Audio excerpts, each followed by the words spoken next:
Oke, hari ini saya akan membuat video khusus panduan lengkap bagaimana cara breeding ikan cupang ya. Sebenarnya ini video ini hanya untuk para pemula ya, karena kalau yang udah sering breeding ini video udah pasti mereka tahu semua ya. Jadi saya akan bahas satu persatu, mulai dari yang pertama adalah pemilihan indukannya dulu. Kita harus pilih jantan sama betina yang mau kita breeding dulu. Nah, dari pilihan yang ada, karena saya akan membuat konten video, saya harus pilih jantan yang bagus dalam merawat anak ya, yang sudah terbukti ya. Dan karena saya sudah sering breeding pakai jantan ini dan selalu berhasil, saya akan coba pakai yang jantan Nemo ini lagi. Saya ambil jantannya ya. Jantan ini sudah 3 kali saya breeding dan ketiga-tiganya berhasil, maka saya akan gunakan jantan ini lagi. Umurnya juga udah cukup tua ya. Yang kedua, kita akan pilih indukan betinanya. Dari indukan betina yang ada ini, saya pilih yang perutnya udah full telur ya. Nah, kelihatannya ini udah full telur, karena yang lain kempes. Nah, saya pilih yang ini.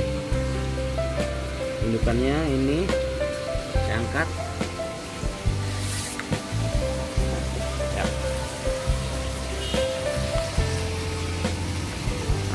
Tahap pertama ya penjodohan singkat lah. Nah, saya biasanya kalau udah ditaruh di tempat pemijahan, saya nggak pakai penjodohan lagi ya, saya langsung taruh ya. Jadi penjodohan singkatnya di toples masing-masing aja. Oke, kemudian yang kedua, kita harus siapkan airnya. Ini wadah yang biasa saya gunakan untuk pemijahan ya, untuk breeding. Pertama, airnya sudah ada endapan air ketapangnya ya. Jadi warnanya airnya warna coklat. Oke, kemudian kita siapkan campuran-campurannya ya. Kita kasih air garam, kasih garam sedikit. Oke, kita kasih garam secukupnya aja ya, bertebar. Oke, sudah kasih garam, kita siapkan. Saya biasa gunakan plastik ya. Plastik ini gunanya untuk tempat jantan membuat gelembung ya. Saya gunakan plastik karena lebih gampang untuk kontrolnya ya. Plastiknya itu saya lubangi tengahnya. Ya, itu kebiasaan masing-masing breeder aja ya, karena bukan keharusan. Nah, saya gunakan plastik. Biasanya nanti jantannya akan membuat buih di sekitar plastik ini. Nah, plastik ini yang pertama gunanya supaya gelembungnya nggak gampang pecah. Yang kedua, supaya gampang untuk mengontrol ketika gelembung-gelembung itu sudah ada telur, kita gampang untuk melihatnya. Oke, selanjutnya kita pindahkan jantannya dulu.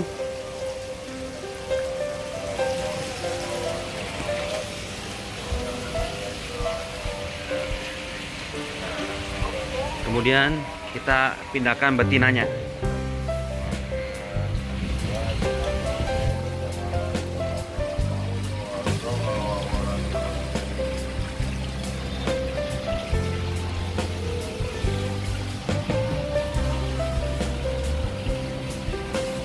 Ya, oke.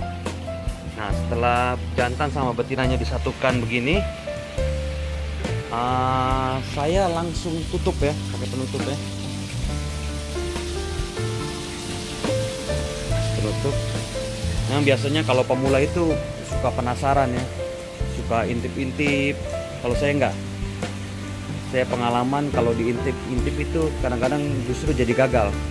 Jadi saya tutup, saya biarkan sampai 1 hari penuh. Jadi nanti saya mungkin buka lagi besok sore. Ya biasanya sih pengalaman sih besok sore udah keluar telurnya ya. Jadi saya biarkan sampai besok sore, baru saya buka lagi. Mudah-mudahan telur sudah ada. Baru kita lanjutkan lagi videonya. Oke. Tomorrow. Oke, ini hari kedua setelah kemarin dipijahkan. Nah, saya sudah siapkan botol air untuk saya pisahkan betinanya ya. Kalau sudah keluar telurnya, kita harus langsung pisahkan betinanya supaya tidak mengganggu si jantan untuk menjaga telur. Oke, kelihatannya udah bertelur ya.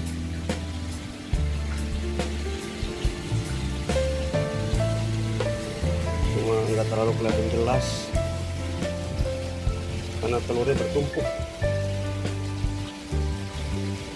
Betinanya juga masih di bawah situ, masih di bawah busa. Jadi kelihatannya sudah bertelur ini.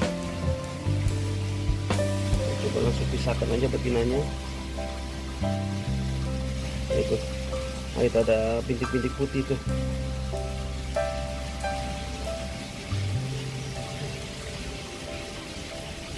Aku jangan terganggu.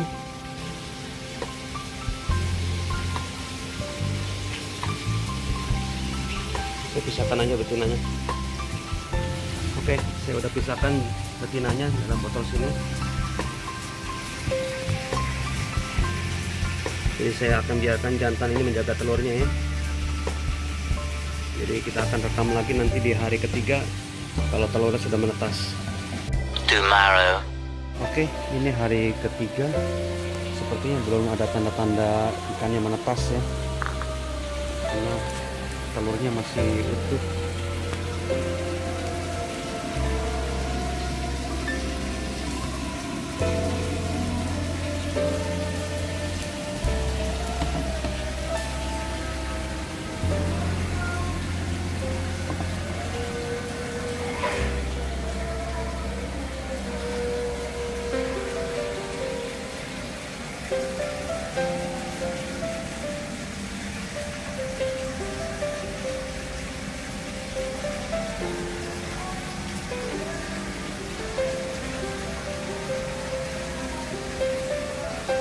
Nanti kita lanjutkan lagi besok ya, hari keempat. Tomorrow. Oke, ini udah hari yang keempat, dihitung dari hari pertama kali pemijahan. Harusnya sih udah menetas telurnya. Coba kita lihat dulu ya.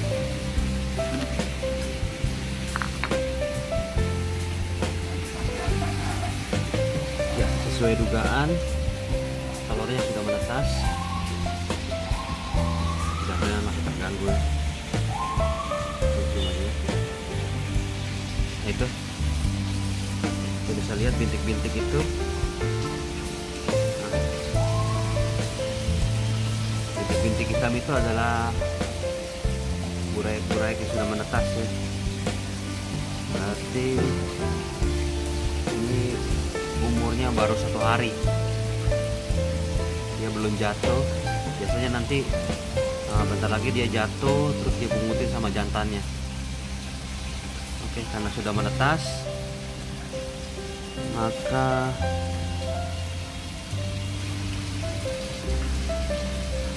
jantannya terganggu ya.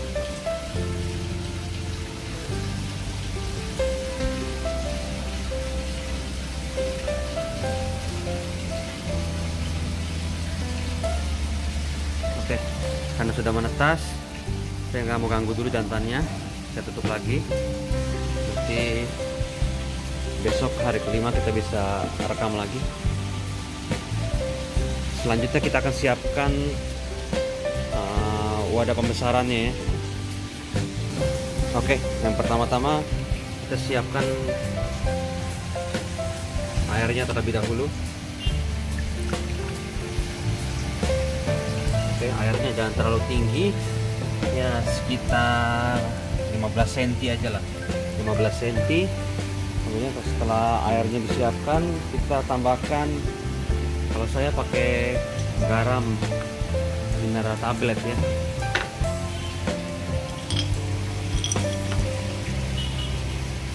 Kita kasih garam mineral tabletnya 1 butir aja. Nah, lalu saya kasih daun pisang kering. Daun pisang kering yang sudah saya bersihkan.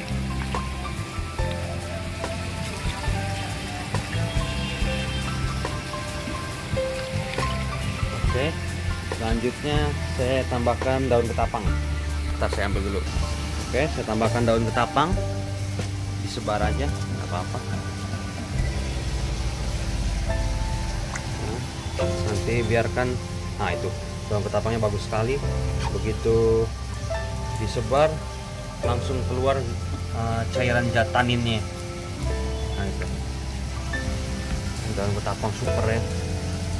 Oke, saya biarkan selama 2 hari ya. Oke, nanti saya lanjut lagi videonya buat hari berikutnya. Tomorrow. Oke, ini udah hari yang ke-5. Kita akan lihat ya.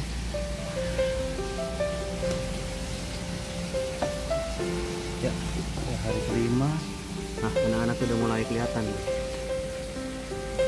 Nah, itu. Nah, anak-anaknya itu. Tapi dia berenangnya masih belum bisa berenang ya. Makanya si jantan ini akan bantu anaknya untuk bisa berenang dulu. Jangan diganggu dulu. Yang jelas sudah kelihatan anak-anaknya. Itu. Nah, itu anak-anaknya berenangnya masih nggak benar tuh. Nah, itu. Nah, jantannya ambil gelembung. Oke, jangan ganggu dulu. Nanti kita lihat pada hari ke-6. Tomorrow. Oke, ini udah hari ke-6. Ini berarti kalau lihat umur burayanya itu udah 3 hari ya dari sejak menetas. Dan harusnya umur 3 hari itu buraya itu udah bisa berenang bebas ya. Jadi bagi saya kebiasaan ya, saya selalu angkat jantannya karena jantannya udah nggak diperlukan lagi. Tapi masing-masing breeder itu punya kebiasaan masing-masing. Ada breeder yang jantannya dibiarkan sampai 1 bulan, 2 minggu, itu masing-masing kebiasaan aja ya. Bagi saya lebih aman jantannya diambil pada saat burayanya sudah bisa berenang bebas. Mari kita lihat ya.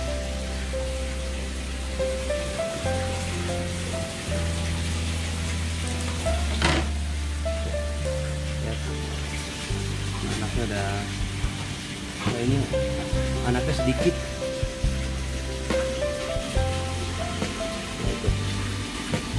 Itu anak-anaknya sudah bisa berenang bebas anak-anaknya. Itu cuma sedikit anakannya, hasilnya nggak banyak ya. Hasilnya nggak banyak. Itu hasilnya nggak banyak. Itu lumayan lah. Yang penting ada hasil. Oke, kita angkat indukan jantannya ya. Oke, saya udah angkat jantannya.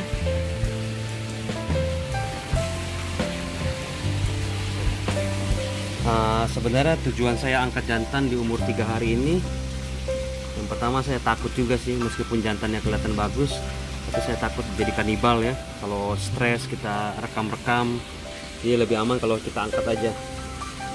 Yang kedua, saya ini kan taruh burayak ini dalam ruangan yang tertutup. Jadi biasanya orang yang membiarkan jantannya menjaga anak itu kalau taruh di outdoor ya, supaya jantannya menjaga dari banyak hama ya. Kadang-kadang ada binatang-binatang yang memakan anaknya, nah dijaga. Itu karena saya piaranya di tempat tertutup, jadi saya akan angkat jantannya sekarang aja. Jadi udah nggak berguna lagi. Yang kedua, karena buraya itu udah bisa berenang bebas ini ya, udah nggak jatuh-jatuh lagi. karena fungsinya jantan itu bagi saya dia bantu burayaknya berenang ya. Kalau ada burayak yang jatuh dia angkat ke atas, taruh di gelembungnya sudah bisa berenang. Nah kalau sudah bisa berenang bebas seperti ini, kehadiran jantan sudah tidak diperlukan lagi. Nah ini masih 3 hari umurnya, jadi masih ada cadangan makanan dalam perutnya ya. Jadi saya nanti besok baru kasih makan. Dan sekali lagi kebiasaan saya, umur 4 hari itu besok berarti saya akan langsung pindahkan ke wadah yang lebih besar untuk menghindari kematian ya. Jadi karena tempatnya kecil takutnya dia cepat mati ya. Jadi udah saya pindahkan ke tempat yang lebih besar. Oke, nanti saya lanjut lagi besok waktu saya pindahkan burayak-burayak ini ke wadah yang lebih besar. Tomorrow. Oke, ini udah hari yang ke-7. Artinya umur burayaknya udah usia 4 hari ya. Udah saatnya dipindahkan di wadah yang lebih besar. Seperti biasa, karena udah hari keempat berarti udah waktunya makan. 1 hari sebelumnya kemarin saya sudah kultur artemia ya. Sudah kultur artemia untuk makanan pertama buat burayak Jepang ini. Oke, saya udah siapkan wadah pembesarannya.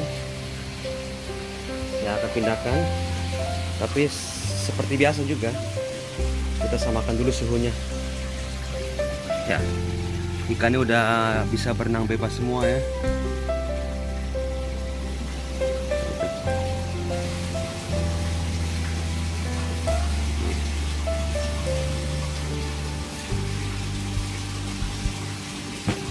Cuma sedikit tapi sudah bisa berenang bebas. Jadi kita langsung pindahkan ke wadah yang lebih besar. Oke, seperti biasa kita samakan dulu suhunya ya, kira-kira 15 menit sampai 20 menit lah, baru kita tuang. Udah 20 menitan, saatnya kita tuang ke wadah yang lebih besar ya. Sebelumnya kita lihat dulu apa kelihatan anak-anaknya. Nah itu,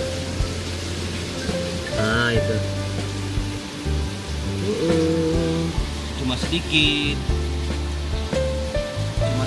jadi nggak kelihatan banget ya. Paling cuma berapa ini, 30-20 ekor lah. Oke, yang penting ada hasilnya ya. Kita tuang pelan-pelan, 1, 2, 3.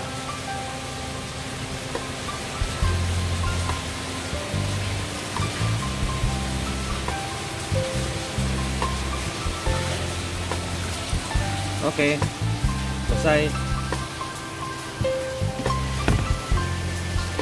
Oke, dengan demikian selesai sudah panduan lengkap cara ternak ikan cupang ya. Karena kalau udah di wadah pembesaran ini, selanjutnya kita cuma tinggal kasih makan setiap hari dengan artemia. Terus setelah 2 minggu baru bisa disifon ya. Disifon itu disedot kotorannya. Yang di bawah-bawah saja pakai selang sifon, terus tambah air baru. Jadi selama 1 bulan saya tidak akan kuras. Jadi umur burayak yang paling aman itu setelah 2 minggu ya. Jadi dari umur 1 sampai 2 minggu itu hanya dikasih makan. Jadi nggak boleh disifon, nggak boleh apa-apain, hanya dikasih makan aja.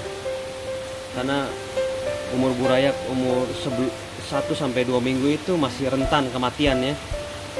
Nah kalau setelah 2 minggu itu udah masa burayaknya udah masa aman. Jadi burayaknya udah kuat untuk bisa kita sifon dan lain-lain. Ini contohnya. Nah ini tenang saya yang udah hampir 1 bulan ya, udah 3 minggu lebih ini, udah hampir 1 bulan. Ini bukti bahwa cara yang tadi saya kasih tahu itu berhasil ya. Ini buktinya ya. Dan